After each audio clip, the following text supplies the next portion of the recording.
Okay, lesson 5.1, day 2. We were graphing parabolas yesterday. Today we're going to be really working on some algebra, primarily through multiplication. And just a little bit of review. Just wanted to let you know, as a reminder, that x times x is x squared. Well, we're going to take a look at some of these examples where we're going to multiply, and we're going to distribute. As you're looking at example 1, we're going to take 2x and distribute it to both terms in that second parenthesis. 2x times x will be 2x squared. As we just saw in our review, x times x is x squared. It's as if we have a 1 out in front of that other x. So it's like 2x times 1x. 2 times 1 is 2. X times x is x squared. 2x times minus 7 is a minus 14x. Then we're going to take our 3 and distribute 3 to both terms here.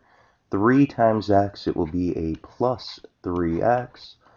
3 times negative 7 is a negative 21. One thing that we always have to do is combine like terms. Negative 14x plus 3x will get us negative 11x. Don't forget your minus 21.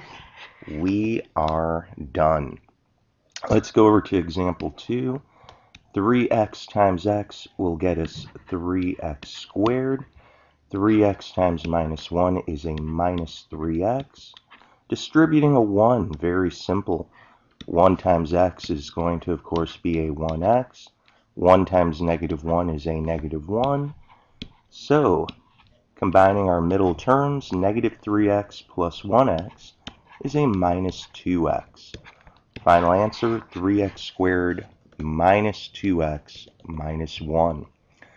Well, as you might guess, we're going to go and apply this knowledge with parabolas.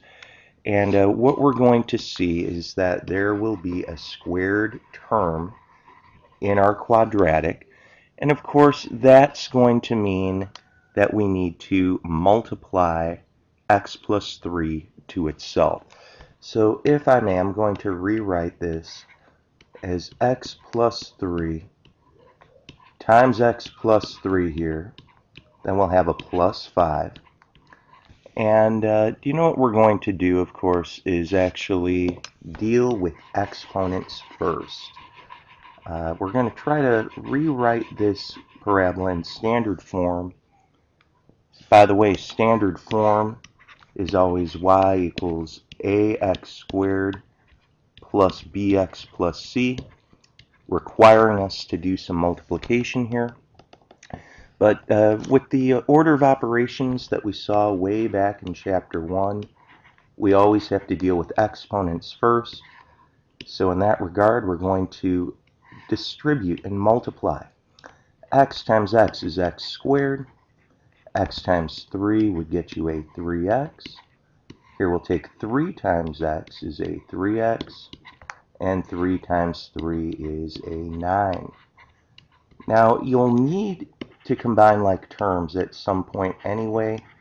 Just as we did in our above examples, combine your like terms now. 3x plus 3x is a 6x. And we'll just continue on. Of course, we have a 2 out in front. We're going to distribute that 2 to all 3 terms. So that will be 2x squared plus 12x plus 18. Don't forget you still have this 5 over here. Your final step is to combine your like terms of 18 and 5. And then finally you will have 2x squared plus 12x plus 23. This would be what we would call standard form. Let's take a look at example 4 real quickly.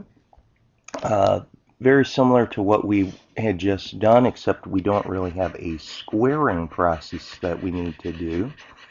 Rather, they're telling us that we should multiply x minus 4 and x minus 6. Clearly, Example 4 is not in standard form. It doesn't look like y equals ax squared plus bx plus c. So what we do is we just keep our 3 out here and we distribute, just as we did in our above examples. X times x is x squared. X times negative 6 would be a negative 6x. Watch out here, we're going to distribute negative 4 to both negative 4x. Negative 4 times negative 6 is a plus 24. Inside these brackets, let's combine our like terms. Negative 6x minus 4x is a negative 10x. And don't forget, you still have your plus 24 at the end. Final step, we have to distribute a 3. So we will have 3x squared minus 30x. 3 times 24 is a plus 72. Don't be afraid if you get some larger numbers for some of these problems. That certainly is going to happen. For our last problem, let's take a look at number 5. Again, we have this little squared term. The squared term, by the way, guarantees that we are going to have a parabola. By the way, this negative is really negative 1, and you can write it that way. But squaring always means to multiply to itself. So x minus 1 quantity squared, of course, is what we're going to focus on first.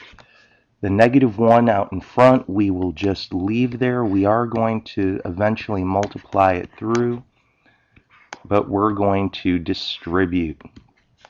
X times x is x squared. X times minus 1 is a minus 1x. Negative 1 times x, of course, is another negative 1x. Negative 1 times a negative 1 is a plus 1. Okay, so inside these brackets, we've got negative 1x and a negative 1x. Negative 1 minus 1 is negative 2. So we have a negative 2x. Now just take our negative 1 out in front and distribute that. And let's see what we come up with next. A negative 1x squared. Negative 1 times negative 2 is a plus 2x. Negative 1 times 1 is a negative 1. Last step. Let's just write our negative 1x squared as a negative x squared. It's simpler to do that. But our last two constants here are like terms. Negative 1 minus 3 is negative 4. Now we have the standard form. And that's pretty much what we're doing today. Obviously, we're going to review graphing a lot, but it's really just some algebraic multiplying that we're reviewing today. Hope this helps.